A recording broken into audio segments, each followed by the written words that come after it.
This is Mark Abel, and today I am going to be speaking about green philosophy, and we're going to talk about uh, suffering in Christianity, and then we're going to talk about suffering because of society. So, I want to start out with suffering in Christianity. We have Matthew 16:24. Then Jesus told his disciples, "If anyone would come after me, let him deny himself and take up his cross and follow me." We then have in Luke 9:23, "And he said to all, if anyone would come after me, let him deny himself and take up his cross daily and follow me." Then in Luke 14:27 we have, "Whoever does not bear his own cross and come after me cannot be my disciple." Now the takeaway here is that life involves suffering. Christians are instructed to embrace suffering willingly, and that to be a follower of Christ necessitates voluntarily accepting and carrying suffering. Now, it's my perspective that there is another level of suffering that occurs in life that is not necessary suffering, and it's society-induced suffering. And my perspective here is informed by Henry David Thoreau.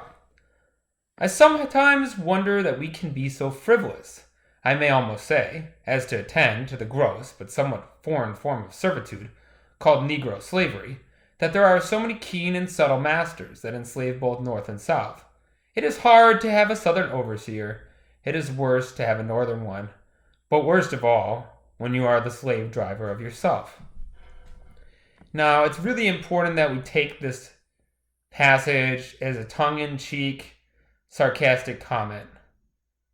It's obvious that life for a Southern slave would have been harsh, it would have been degrading, it would have been brutal, it would have been short, they would have endured physical abuse, they would have endured physical pain, and it would have been a very difficult,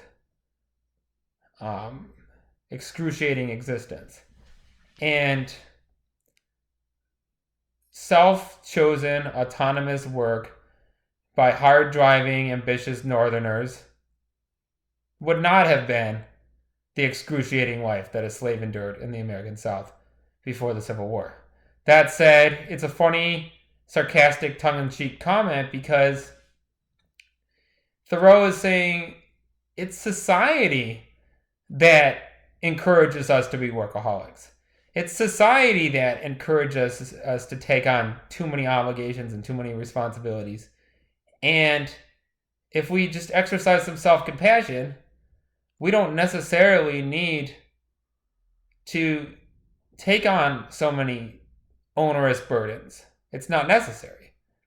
Now, how this relates to my thesis that there's necessary suffering in life that we must endure and we must persevere through, and then there's unnecessary suffering in life that we can skip, is that with regard to the Christians, I think oftentimes you may have managers or coworkers that give you a hard time even when you do good work, you turn things in on time, you're responsible, you meet your client's needs, you meet your boss's needs, and yet people make life difficult for you.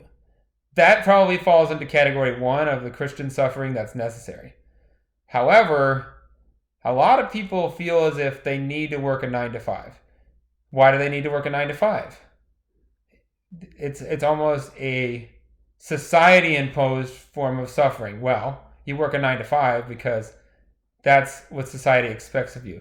You should have a house, you should have a car, you should have the newest iPhone for $1,000. Now, if we break that down, say your time is worth $20 an hour, or your labor, the labor rate at which you exchange your labor is $20 per hour, and society encourages you to have a $1,000 iPhone, you're basically exchanging 50 hours of your labor, 50 hours of your precious, limited experience that we have on this planet to purchase that phone. Now, it may be worth it to you, it may not be. But there are more expensive things that society expects us to have. Let's say a car. You're in American society, if you don't have a car, you are lower than dirt. You are a low man on the totem pole. You are a social pariah, unless you're in major cities like San Francisco or New York or Boston. But in most American cities, if you don't have a car, you're a loser, or you're perceived as a loser by society at large. Anyway, let's say a $20,000 car. If you earn $20 an hour, many people earn more, many people earn less, but that's 1,000 hours of labor. 1,000 hours of labor would be 50 weeks of working 20 hours, or it would be 20,000 into 52 weeks. It would at least average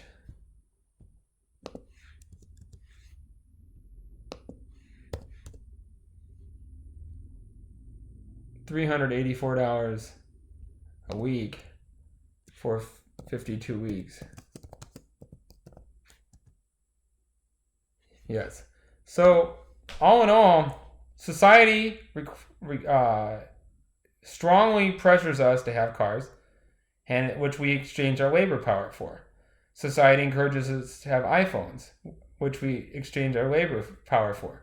Now, if people voluntarily embrace a more simplistic lifestyle, you've just freed up $20,000 you do not now need to earn for a car, and $1,000 you do not now need to earn for an iPhone. And you could spend your time doing anything it is that you wanted. You could be backpacking, you could be biking, you could be drawing, you could be painting, you could be creating music, you could be writing a novel, you could be developing philosophy, you could be working in the community, you could be cooking, you could be training animals, you could be communing with nature. There's 1,000 other ways in which you could spend your time when you do not embrace the chosen voluntary suffering of societal expectations. This has been a presentation of Green Philosophy with Mark Abel. I look forward to your questions and comments below.